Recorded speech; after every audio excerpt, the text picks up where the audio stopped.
Welcome to Talking About Kids. I'm your host, R. Bradley Snyder, researcher, activist, and author of The 5 Simple Truths of Raising Kids.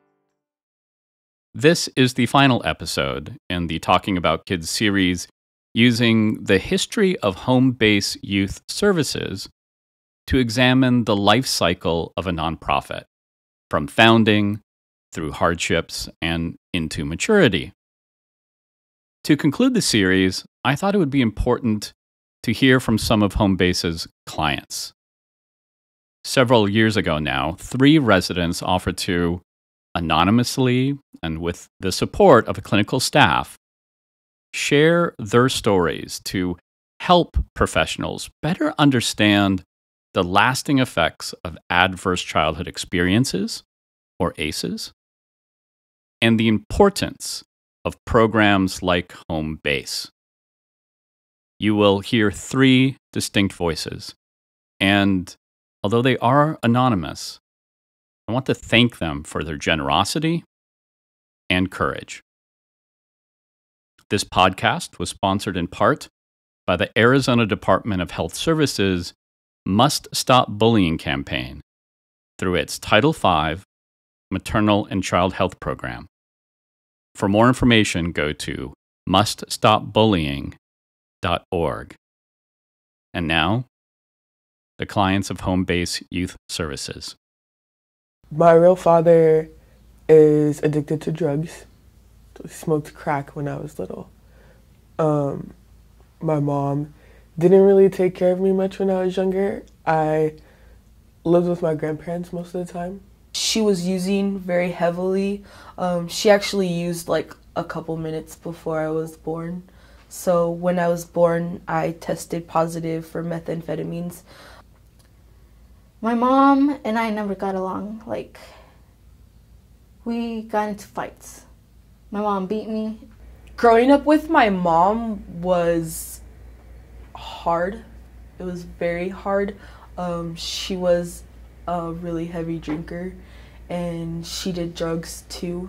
My dad would smoke crack and then beat my mom and then beat me, or keep me hostage and kick my mom out of the house, and she would have to go call the police and call my grandma to come and get me out because he wouldn't let me leave. She would pull me by my hair, pick me up, and beat me some more. She got tired of using belts, so she started using extension cords and beating me. And after a few hours, she tried fixing it because I had a burst lips, blood, and she would try to clean it up. And if it wasn't any better the next day, I wouldn't go to school. It was at the end of 4th grade. My stepdad sexually abused me. I didn't find out until the end of the year that I was pregnant. And then he started sexually abusing me when I was 10 years old. She called me into the room with my stepdad sitting there. And she asked me, and I pointed to him that it was him. And she said, no, it wasn't him. And he was saying, no, it wasn't me. They were trying to blame other people in the family that we had in the house. Because I was doing drugs. I was doing a lot of stuff. I tried looking for it in guys. I tried looking for it in friends. I got into shoplifting, thinking, well, maybe if I had nicer things that I'm providing for myself, then maybe that will make me feel better. Got into a bunch of stupid stuff. I dropped out of high school. I don't know. It was ridiculous. I never ate. We were always starving, always hungry. I wore dirty clothes. It was ridiculous. And it was hard. It was really, really hard. And I couldn't imagine anything getting worse.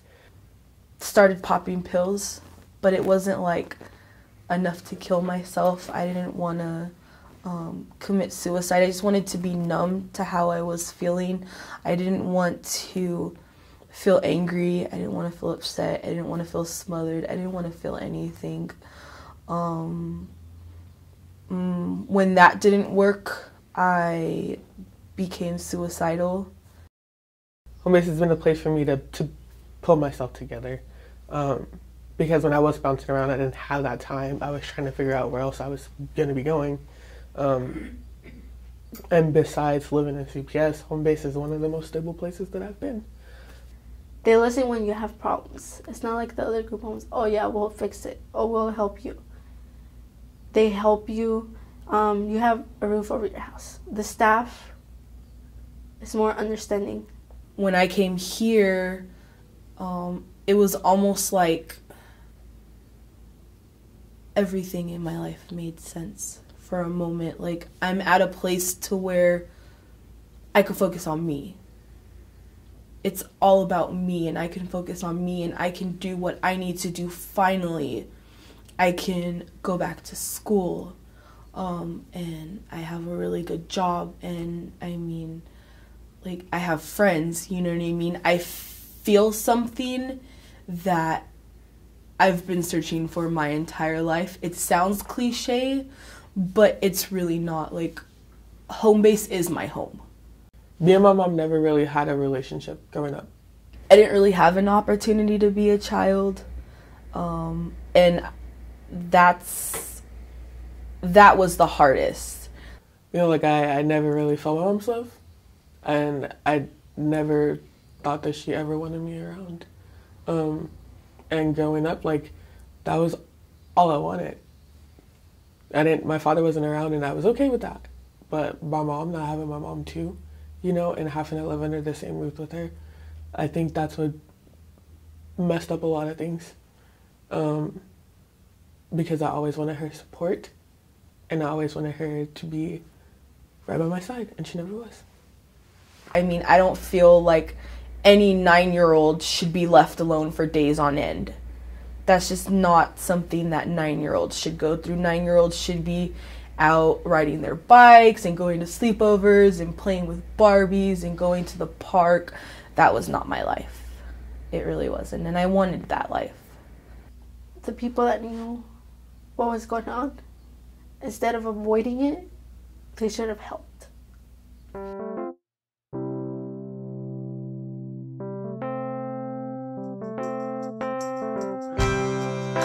For more information about HomeBase Youth Services, please visit talkingaboutkids.com. From there, you also can find out about upcoming episodes, suggest a topic, learn more about me and my books, or submit your questions for future guests. Our theme song is by The Senators.